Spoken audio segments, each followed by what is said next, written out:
We'll just read the news. You can trust him. Yeah. I trust you. Trust me. I'm reading the news. There we go. Okay. All right, here we go, my Sorry friends. about that. From Fox News, Netflix protesters furious over Chappelle special attack man with "We Like Dave" sign.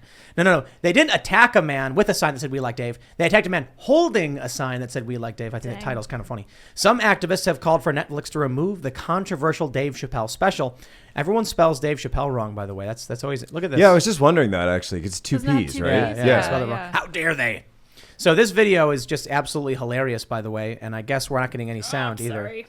So there you can see there. It's just a sign that says "We Like Dave." Oh, actually, you can't see anything. Can't see anything. But it's fine. I'll tell you it's happening. There's a guy holding up a sign that says "We Like Dave." The mob surrounds him, just stomps on it, destroys it, and then starts screaming, "He's got a weapon."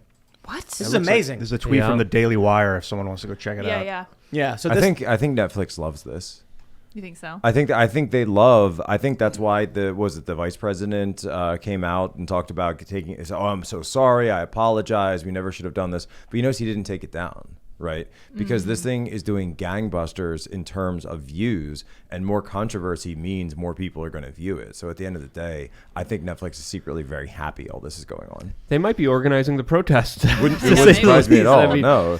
I mean, Again, you kidding? From a marketing perspective, if you've got a book coming out, if you've got something coming out, and protesters are going to come out there after you, given today's environment, yeah, that's what you want. It's exactly what you want. Well, the mainstream media was talking about 1,000 employees walking out of Netflix. I think it's safe to say that it definitely wasn't 1,000 people. It was some people that went vapid and crazy because one guy had a sign and stood there peacefully saying "We Like Dave," and they responded as if he was kind of criminal. I'm pretty sure he was chanting "Trans Lives Matter" too.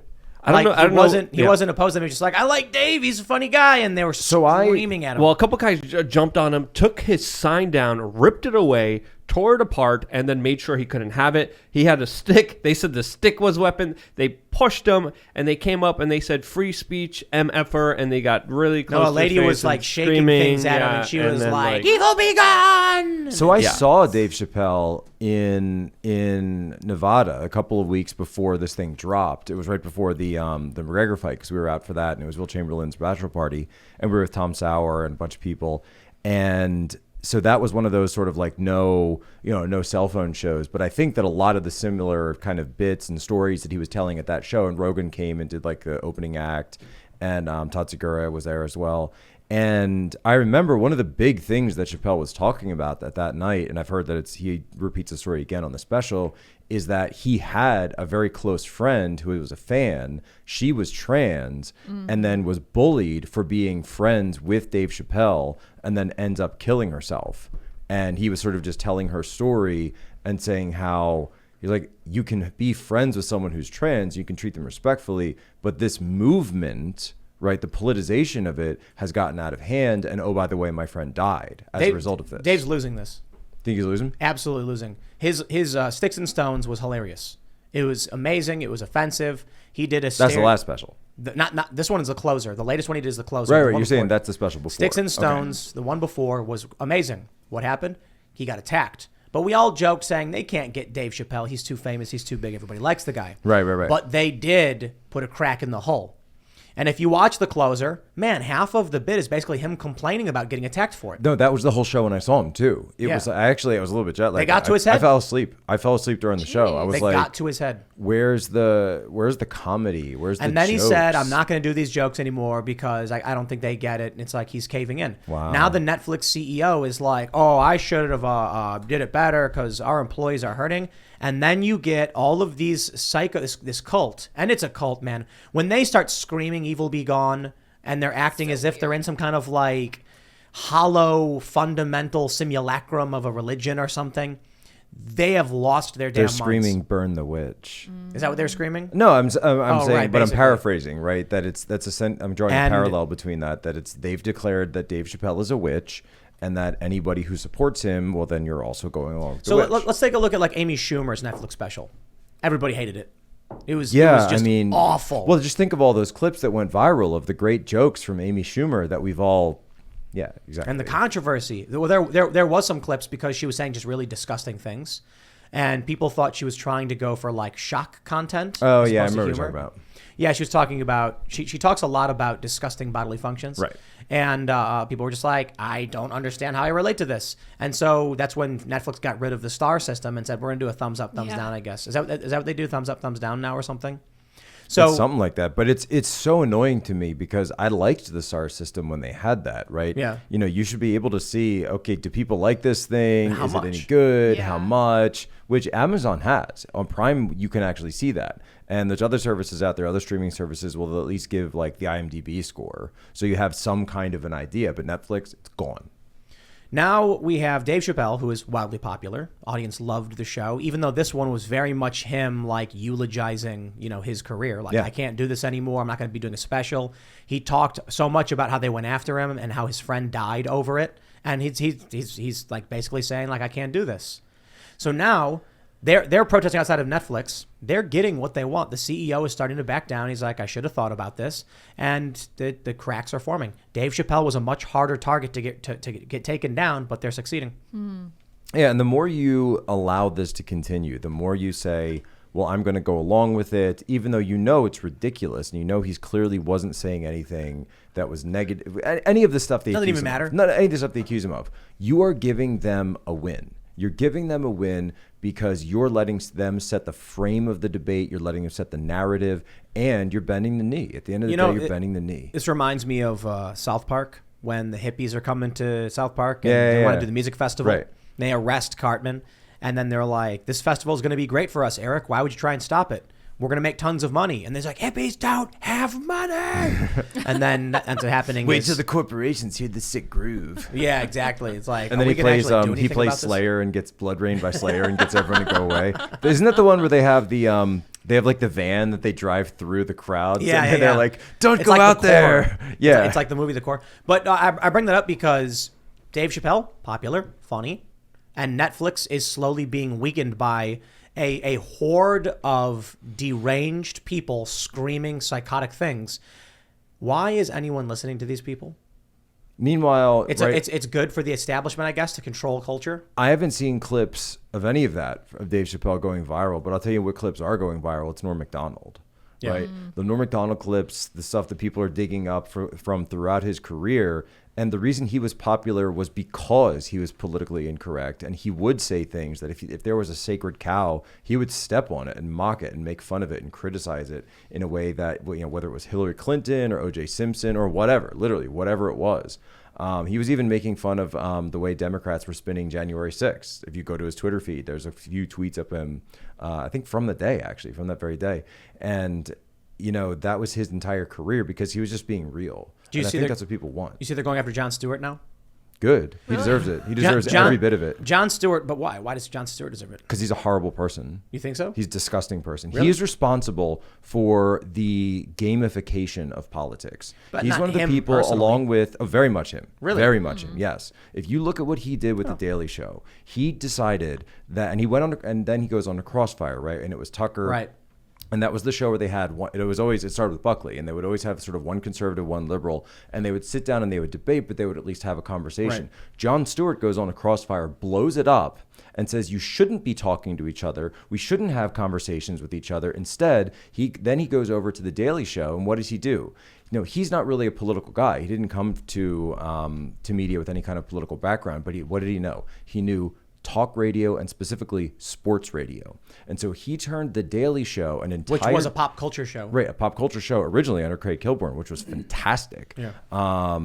That he turned it into essentially sports radio, but his team was the Democrats. I mean, Jon Stewart praised Project Veritas on more than one occasion. I think he's trying to atone. Right? No, I but think, this was back in the day. I think he's during trying the to run of the Daily Show. I can't give it to him. No, can't give it to him. Relative to where we're at now, his willingness to be like, look at this guy and look what he did. And now you have, John Oliver, Jordan Klepper, Jim Jeffries, the most garbage trash. For sure. My theory I is get that the Stewart companies- started that. Yeah, but there's the a big weaponization of comedy. There's a big difference between someone who's like, here are things that I think we should talk about, and then someone being like, hey, look at this formula we can extract from that. Right, but think of it too this way: he changes the formula of comedy instead of I think you're putting it on him when it's Comedy Central, when it's HBO, when it's these to an producers. extent. But how many years was he the host of The Daily Show? Of 8 seasons or something? 9 seasons? Was it 9? It was a long time. It was a long time. Yeah, it was like really over 10 years, long I'm pretty time. sure. And so he changed it from, instead of the punchline being, so the idea of, like a Norm Macdonald, where the idea of a punchline is a, I'm forgetting this phrase, but you're not giving someone their expectations, right? You're subverting expectations. You're an unexpected punchline. He took that away. He took away the punchline. And so the punchline became, look at these stupid people. They think things that are different than us. He hosted it for 16 years. 16? 99 to 2015. Yeah. Well, now he's come out and he said... I didn't realize it was 2015. He said the media is focused According too to heavily on Wikipedia. Trump, acting like he's the greatest threat. And we need to, get back to reality. And now they're all saying, Because he did Jon the same Stewart's thing out of Bush touch. the entire time. I'm sorry, like I just don't buy any of the Jon Stewart retribution tour. I don't know because I remember. Bill Maher, hold on. Yeah. Bill Maher is saying the same thing. Bill Maher is like, all of a sudden now I'm playing to a mixed audience and people are craving comedy mocking wokeness. And it's like, yes, Bill, because people who are liberal back then are still the same politically, but we watch videos of this group of unhinged psychopaths outside of Netflix, and I'm supposed to relate to that as the left? Yeah. Please. Now, Jack, I would disagree with you a little bit because I believe Bush deserved a lot of criticism, and he was only getting it on Jon Stewart and some other shows. But everyone, especially early on in his presidency, that's not what I'm loved him saying. and adored him. But he was also one of the few people that actually criticized Obama and was actually able to break that barrier. Now, I understand your bigger point when he kind of politicized comedy and wielded it as a weapon, I think more effectively than anybody else out there. And he did it for his side, and I think you make a compelling argument about that. And I do he's agree with you patient on that zero point. of all this. He's patient zero. This wasn't, and then when Jimmy Kimmel is kind of like, a great example of someone who became infected by this, right? You can go and see Jimmy Kimmel early on when he's doing, what was the game show he had with Ben Stein, and then he was on the Man Show, and then Win Ben Stein's money? Win Ben Stein's money. Yeah, he was the Yeah. host. He was the host of that. Yeah, obviously, yeah. Colbert was twisted. And then, even Colbert originally was just kind of like a parody. But then they go through this filter, they pass through this filter, they realize the weaponization of it, they realize the political power of comedy, and now you turn it on and every single comedy host he's has the host of the exact- Tonight Show. I disagree. exact same I thing.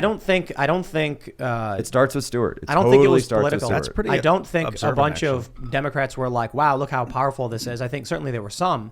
What I think happened was after the Daily Show was winding down, they were like, how do we do more of this? People love it. And so they were like, John Oliver, let's do a completely formulaic. Man, I've been watching House reruns lately. I've been watching, House season 1. And you guys know House MD, right? Every episode is the exact same. Like, Pretty much. Literally, it's like mysterious. It's never illness. lupus. It's always sarcoidosis.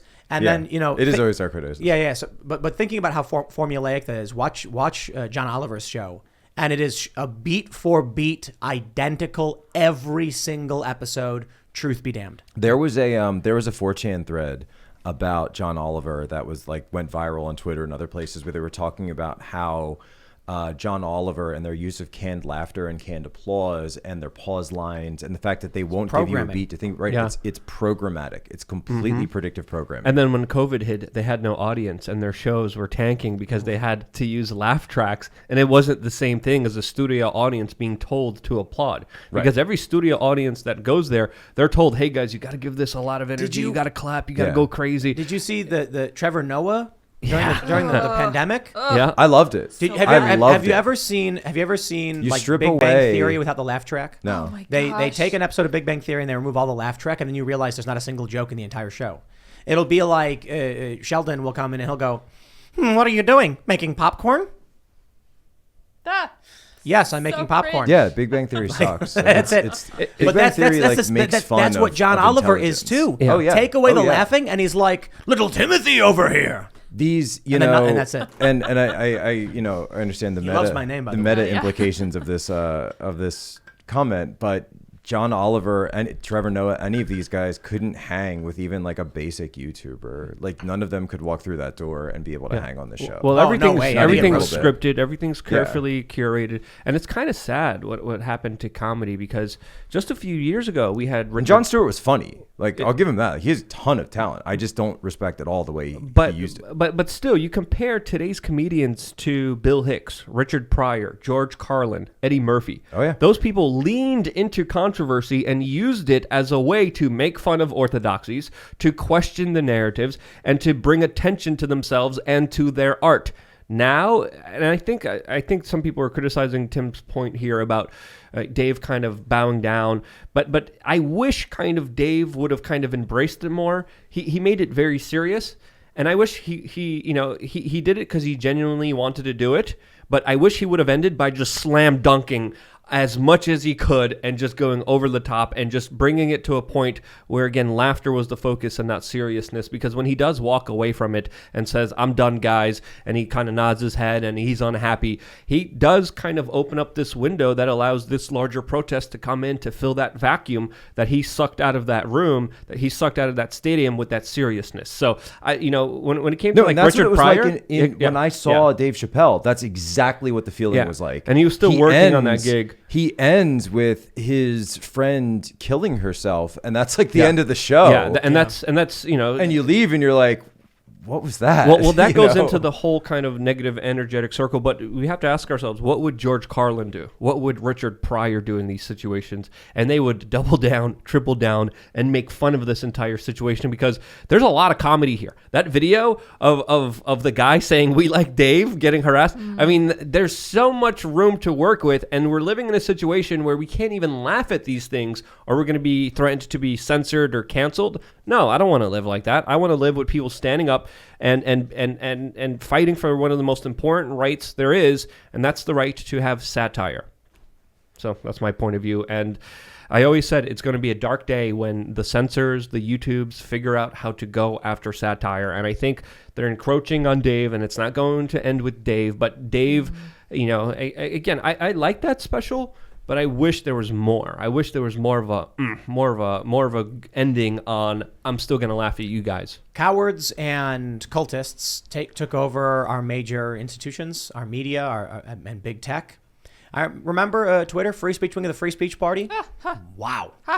I don't know what happened to Jack Dorsey and his crew, but they immediately just dropped to their knees and said, "I will do whatever you say."